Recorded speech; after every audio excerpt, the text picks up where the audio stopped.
Hello and welcome. This is Marwan Omar. Our presentation today is on mitigating risk when connecting to the internet.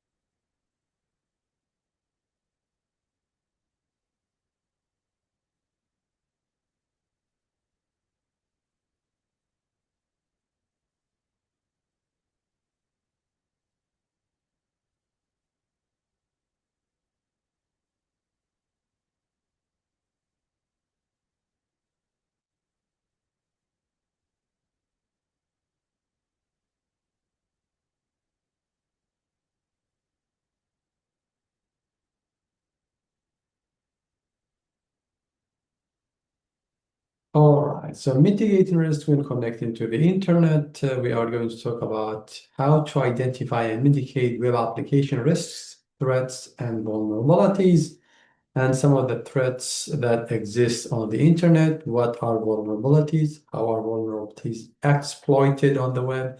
What are some of the best practices for website hosting and best practices when connecting to the internet? The threats and risks on the internet. Categories of risks on the internet. We have hackers, attackers, sometimes we call them adversaries, criminal hackers, etc. And we have malware as one of the other risks. Malware could be in the form of a virus, a Trojan horse, or a worm. We have personal attacks like harassment, fraud, identity theft, or data theft. We have email attacks such as phishing attacks, spam, email viruses, etc. When it comes to hackers and predators, the objective of a hacker is to gain access to a computer system or network to do harm, steal data, or both. So that's the objective or the motive. Usually for the hackers or predators or cyber criminals, their motive is usually financial. They want to break into a system so they can steal money, for example, or blackmail someone or ask for ransom, cause harm. Sometimes the motive may not be financial. Most of the time it's financial, so they are after money. In some cases, it's based on ideology, for example, political ideology, religious ideologies, etc. Methods include using malware, exploiting vulnerabilities in system and application software, exploiting poorly configured and insecure networks, gaining private client credentials and other information through social engineering. So these are some of the methods that hackers and attackers would use to break into a system, again, either to steal data or to cause damage or steal money.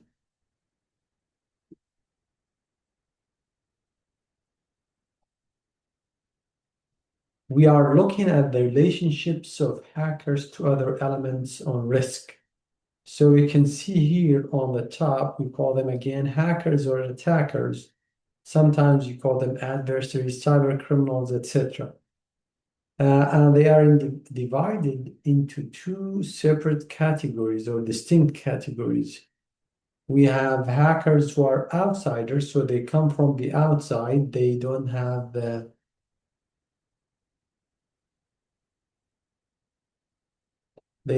knowledge to in our systems.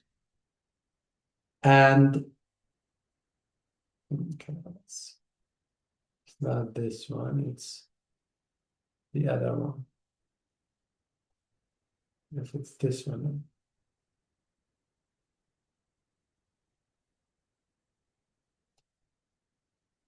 So they don't have any knowledge of our system necessarily from the insider perspective.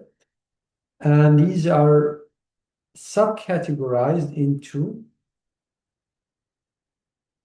organized criminals. So we have terrorists, activists, nation-state actors, and criminals. Then we have individuals rather than groups of organized people. We have black hats, white hats, gray hats. We have amateurs, or we call them script kiddies. They just like to break into systems or web applications for fun. And on the other side, we have the insiders. So these could be ex-employees, former employees, they could be thieves. It could be unintentional in some cases. Maybe somebody will just log into their email out of curiosity. They will click on a link or provide their credentials just out of curiosity, but they still cause damage.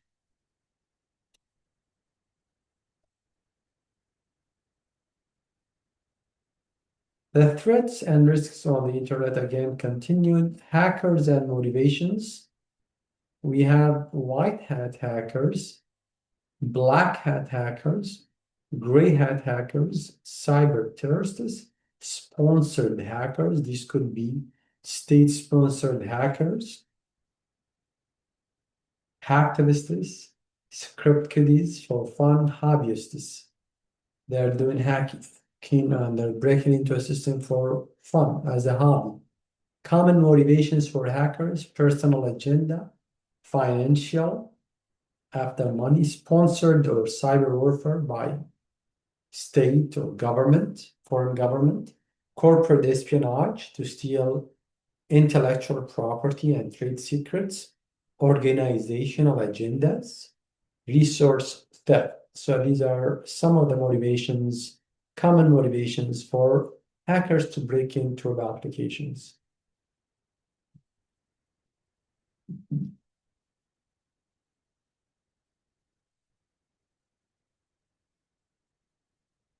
Excuse.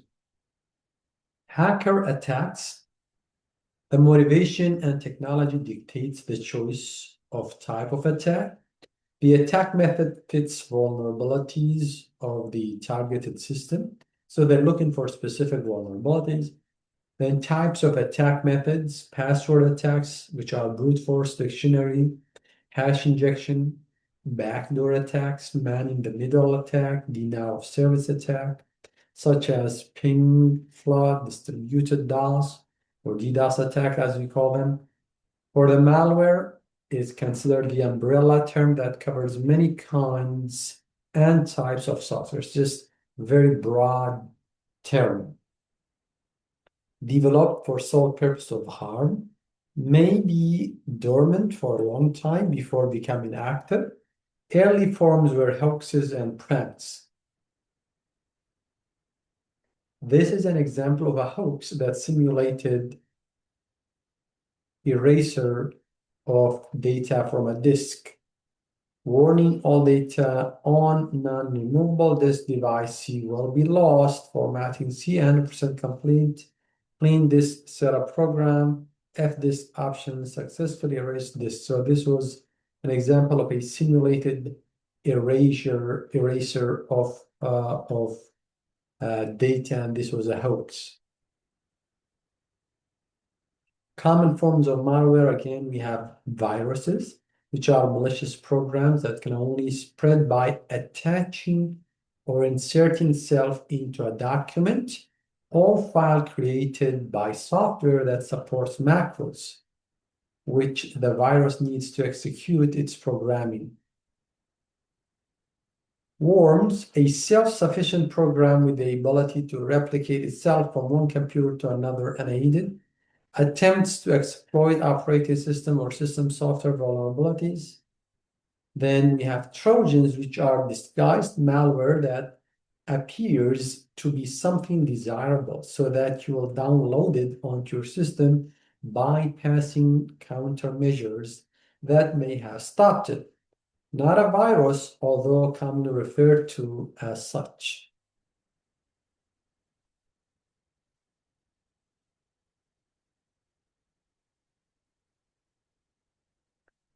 Common forms of malware, again, rootkits. A rootkit is placed on a target computer and hidden so that it can do its malicious activities.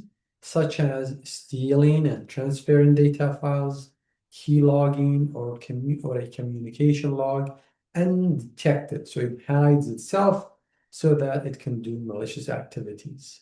Spyware is malware focused on collecting and transmitting information regarding the activities associated with accessing the internet and websites, navigating among sites, and harvesting any personally identifiable information or PII available, such as passwords, payment information, employments, locations, and the like.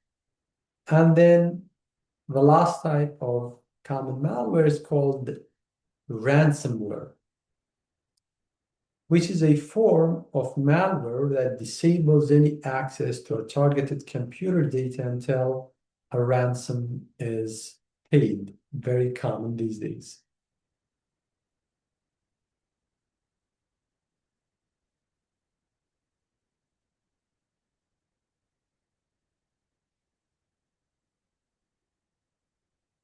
So we have viruses, they replicate, able to self-replicate.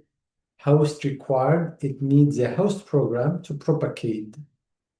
And then user intervention, it needs to be activated or executed by a user. So a virus needs a host, it needs to self-replicate, it's able to self-replicate, it needs a host, and it needs user intervention. So a user needs to click on it to activate it or execute it. Trojan horse does not replicate itself, does not necessarily need a host program. User must execute program in which the Trojan horse is hidden.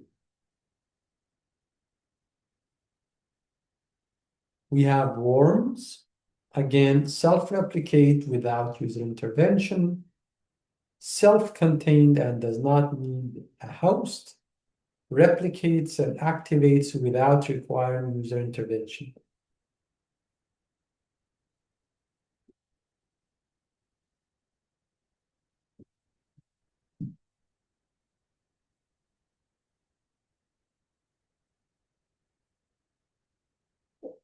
Excuse me. Common malware delivery types include peer-to-peer sharing network share, email, web browsing. To protect a network from hackers and the harm malware can cause, ensure software is current with all patches and service packs. So it's very important to update our software programs. Make sure we have the latest updates, the latest patches, and service packs. And we install a trusted anti-malware package, antivirus package, like Norton or McAfee, etc.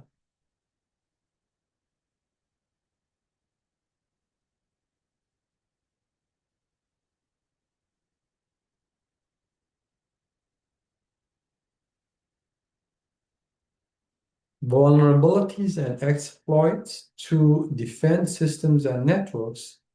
Administrators and users should be made aware of software vulnerabilities, hardware vulnerabilities, malware threats, port vulnerabilities, end-user vulnerabilities, physical security vulnerabilities. We have personal attacks, protecting against personal attacks and attempts to steal personal data are more about your personal browsing habits than malware. This is figure here. It shows a safe website displays the padlock.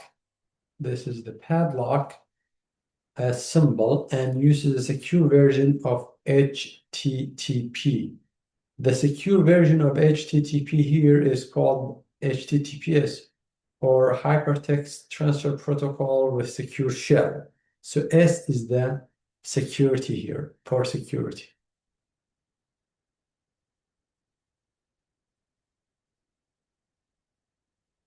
Fraud primary trap used on a bad e-commerce site. Ways to spot a fraudulent or malicious site. Browser alerts, suspicious domain name, and no contact.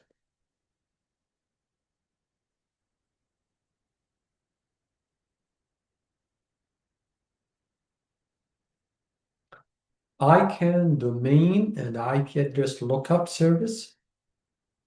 Registration data lookup tool. So you can enter a domain here to look them up. So you can type jblearn.com and look them up, and you will see the domain information here. It says name, jblearning.com. The registry domain ID is this one shown here.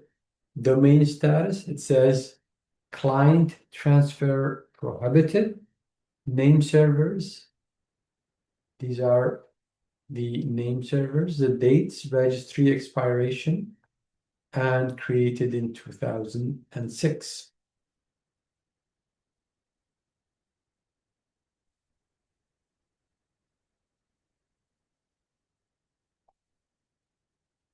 Cyber stalking, a form of harassment, a repeated electronic communication with someone who does not want to communicate.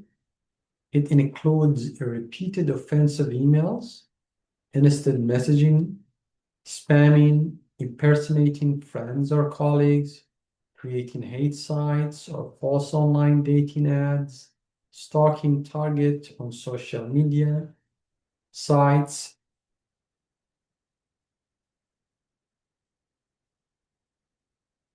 physically tracking target and harassing using a smartphone, table, or notebook computer. To prevent cyberstalking, you should not give out personal information except to a known contact. Use filtering features in email and firewalls to block contacts from the harasser. Contact the police if it becomes a serious problem. Stop all communication with the harasser.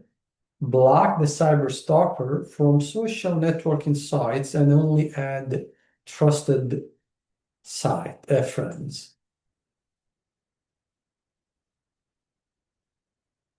Identity theft, it goes beyond fraud and occurs when a thief assumes all or some of a victim's identity. So somebody can assume somebody's identity by stealing their SSN, date of birth, physical address, full name, etc. All of these are critical pieces for the personal identity.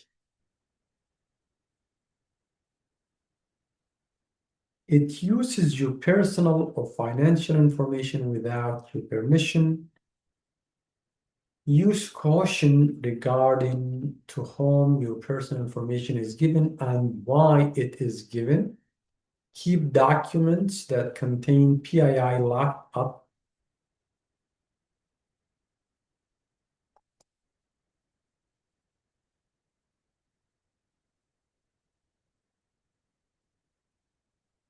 Email attacks. Email provides a gateway directly into a network through network user accounts.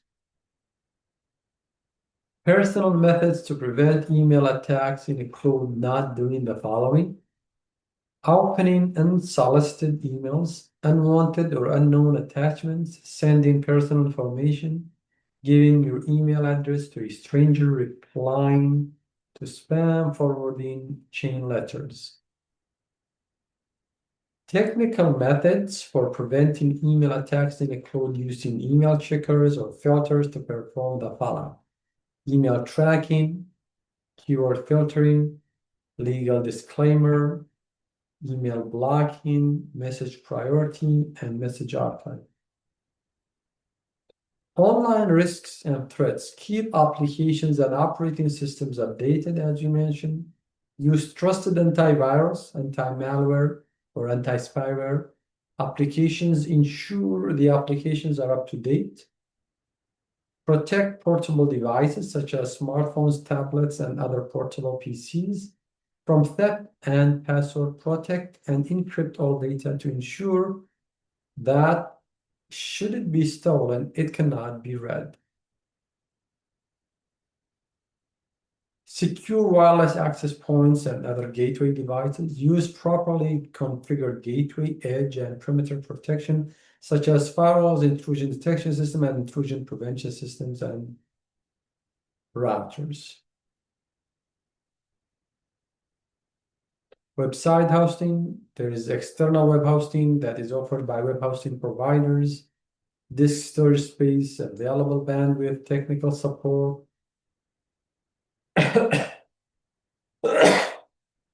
Excuse me. Email forwarding, email autoresponders, email aliases. We have internal web hosting, web server with redundant drives and hardware to ensure uptime, high-speed internet connection to handle bandwidth, adequate disk storage to hold the site, physical and logical security measures, IT personnel who can manage the programming, maintenance, and security of the site, strong backup procedures, including considerations for offsite backup storage. Domain name systems, this is the standard name resolution strategy used on networks today. It works on all operating systems, platforms, it functions. The function of a DNS is to resolve host names.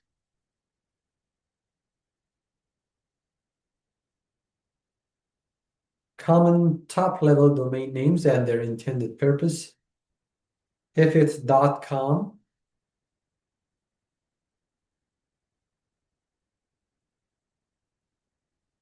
then it's commercial. .gov, government. .net, network provider. .org, nonprofit. .edu, educational organizations. .mil, military. .ca, for example, country-specific domains. And these are, again, the roots and the levels.